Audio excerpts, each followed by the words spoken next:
السلام عليكم ورحمة الله وبركاته. تحية طيبة عاطرة لكم جميعا.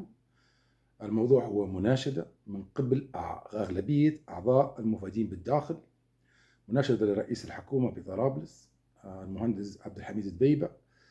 يطلبوا في وقفة بإذن الله حتكون يوم 20 الشهر هذا 20/7/2025 يوم الأحد القادم أمام مجلس الوزراء لمقابلته لعرض أمر هام وعاجل يمس مستقبل شريحة مهمة، ألا وهي شريحة المفيدين بالداخل، هم مجموعة من العلماء والبحاث الليبيين. نعرفكم بحضرتي، أنا اسمي مرعي مصطفى أبو عمود، عضو هيئة تدريس جامعة بنغازي، وعضو في حراك المفيدين بالداخل، وتم انتخابي من قبل أغلبية الحراك أن يكون قائد للحراك.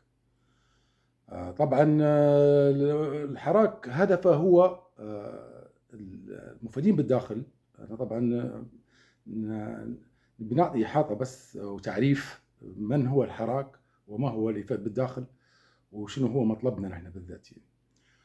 طبعا أنا كنت معيد جامعة بنغازي، وبعدين بحكم أني أنا كنت من الطلبة الأوائل بحكم قرار 700 2007 سافرت الولايات المتحدة الأمريكية في الإفادة بالخارج يعني، وشفت طبعا الإفادة بالخارج وشفت الجامعات اللي برا وشفت شنو الظروف الملائمة والمتاحة للطالب أنه هو يبدع ويتعلم ويكتب بحث علمي ذي جودة. طبعا من غير هذا، غير المنحة الشهرية، غير تذاكر السفر، غير التأمين الطبي، مزايا لا تعد ولا تحصى. وطبعا عارفين احنا في المؤخرا شنو صار فيه من الإفادة ملف الفساد اللي صار فيه. وطبعا وزير التعليم عمران القيب طلع وقال يعني حثنا نحن كبحاث ليبيين ان احنا ننخرطوا في الدراسه في الداخل، وانخرطنا فعلا. انا واحد من الناس انخرطت في الدراسه في الداخل، دراسه الدكتوراه. لما بديت في الدراسه في الداخل لقيت المزايا كلها معطله، ما فيش ولا ميزه للي فات بالداخل يعني.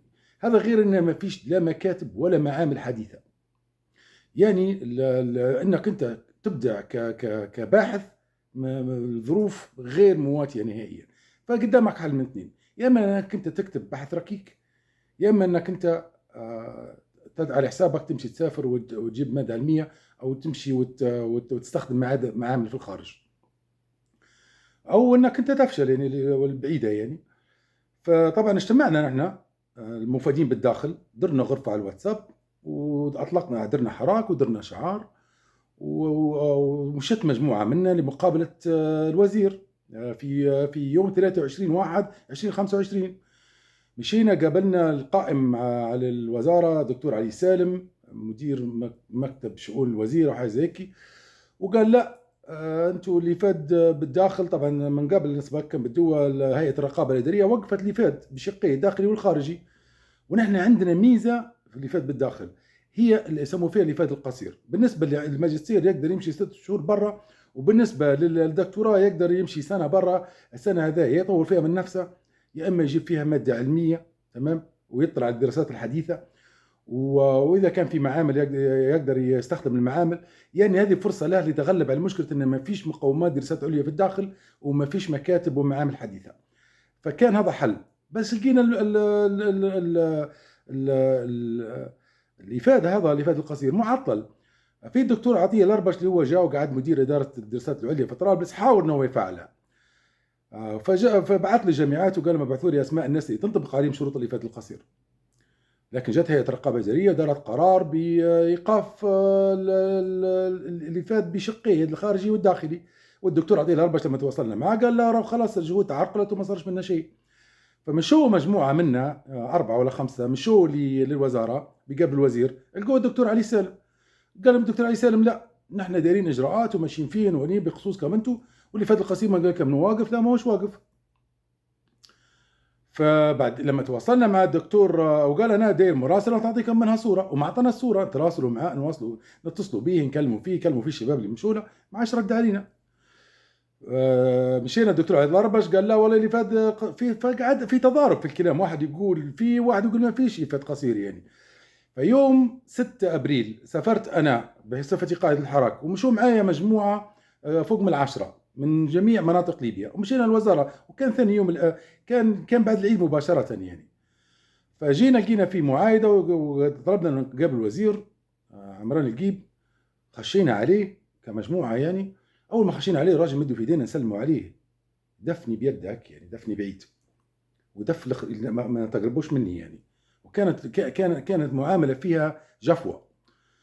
انا لما جلست جنبه، جلست مقابل له من غادي على الطاوله المستديره، قلت له يا دكتور انا نمثل شريحه من اعضاء هيئه التدريس وانا منتخب من قبل. قال لي لا منتخب، قال لي تكلم عن نفسك، انت تتكلم عن نفسك، تتكلمش عن اخرى. قلت له ايوه بس انا هذا حراك مدني وممثل فينا. قال لي لا تكلم عن نفسك انت بس، ما تتكلمش على حد اخرى. وانا وحراك شنو؟ مش محترف بي انا حراك. قلت له يا دكتور نحن زملائك. ما عجبتش كلمه زملائك. الراجل كان يتكلم معايا وانا والناس اللي معايا يتكلم معنا بعلويه، كان نحن ادنى منه. قلت له يا دكتور، قال لي قلت له جيت نتكلم معه، قال لي لا. قلت له نحن عندنا نواجه في ظروف صعبه. قال لي شنو الظروف الصعبه؟ وقال لي كانت كيف المواضيع انت اكيد نبي حد غيرك انت تتكلم. ففي واحد قاعد في جنبه من الزملاء، قلت له بيت تفضل. هو قال لي كيف تفضل؟ بتقول انت بتقولني انا شو بنقول؟ يطلعوا برا، انا مش فاضي، مش نقابل حد. طلعت انا قلت له يا دكتور، قلت له انا يا سيدي اذا كان مشكلتك معي انا وزعلان مني، انا يا سيدي انا علي خاطر جايتنا نحن الناس من برا هذوما كلهم جايين من جميع انحاء ليبيا، يا سيدي بقى نطلع انا برا وخليه حد يتكلم غيري. قال لي بقى اطلع. يعني يعني هذه معامله اللي عامل بها وزير عضو هيئه تدريس ومنفذ بالداخل. هذا غير ان الدكتور عمران طلع في حوار متلفز وقال الشهاده في الداخل عندي افضل من الشهاده من الخارج. وهو في تقرير بتاعه، تقرير وزارته هو في 2023 الاستراتيجيه، يذكر بان ما فيش مقومات الدراسه بالداخل اللي هي لا مكتبات ولا معامل ولا في اعضاء هيئه تدريس مؤهلين للدراسه بالداخل. فكيف يا دكتور تجي تقول انك انت عندك الدراسه في الداخل افضل بينما الدراسه في الخارج فيها ابداع؟ وانتم عارفين ان حتى في التصنيفات العالميه نحن قاعدين في ذي القائمه والناس. يعني هذا كلام غير مسؤول، والطريقه اللي حضرتك تعاملت بها معنا غير مسؤوله ومحزنه جدا، واهانتنا اهانه ما بعد اهانه. فطبعا الكلام هذا كله مذكور في احاطه باسم الحراك ومسيرته درتها ونزلتها، واللي بيطلع عليها تفضل يطلع عليها. صادر بيان الحراك الصادر بتاريخ 13/7/2025. المهم انا واحد من الناس كنت معترض ومعايا مجموعه، يعني ان احنا لا نمشوا لرئيس الحكومه ولا هم يحزنوا، خلاص احنا فقدنا الامل تمام، وما فيش قدامنا الا نلجوا للهيئات الرقابيه ونشكو. لكن الاغلبيه في طرابلس قالوا لا، نحن نرى في رئيس الحكومه انه هو شخص مصلح ومنقذ. هذه وجهه نظرهم، هم احرار، نحن ما نقدرش نخالفوا راي الاغلبيه. الاغلبيه يروا ان هم بيمشوا يوم الاحد القادم يجلسوا مع رئيس الحكومه ويروا فيه انه هو رجل اللي بينقذهم. هذا نداء له هو باسم المجموعه اللي يوم الاحد باذن الله القادم هذا ماشي بتقابله. نحن في النهايه يعني بس هو مسيره الحراك وشن صار بالضبط وشنو ردوا علينا وكيف صار وخيبه الامل اللي صارت لنا كلها حطيتها كتبتها انا بصفتي قائد الحراك، وفي شهود. كل الكلام هذا كل حادثه صارت عليها شاهد، ونزلت في بيان اللي يطلع عليه باستفاضه يطلع عليه.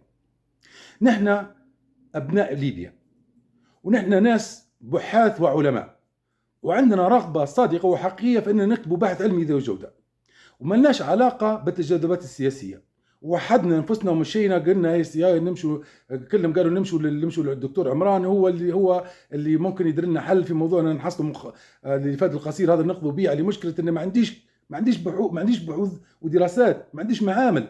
كيف انا نقدر ندير بحث؟ كيف؟ هل ينفع ليبيا ان ندير بحث ركيك ما فيش اي اسام علمي؟ هل هذا اللي نخدم به بلادي؟ لا، مش هذا نخدم به بلادي انا. فانا نكرر ونوجه النداء لرئيس الحكومه باسم زملائي اللي هم طلبوا مني، مع اني انا والله يعلم الله اللي في القلب واحد من الناس انا مش مقتنع به الكلام هذا، لكن هم مقتنعين وهم ماشيينهم لحد، واسال الله سبحانه وتعالى التوفيق. والسلام عليكم ورحمه الله وبركاته.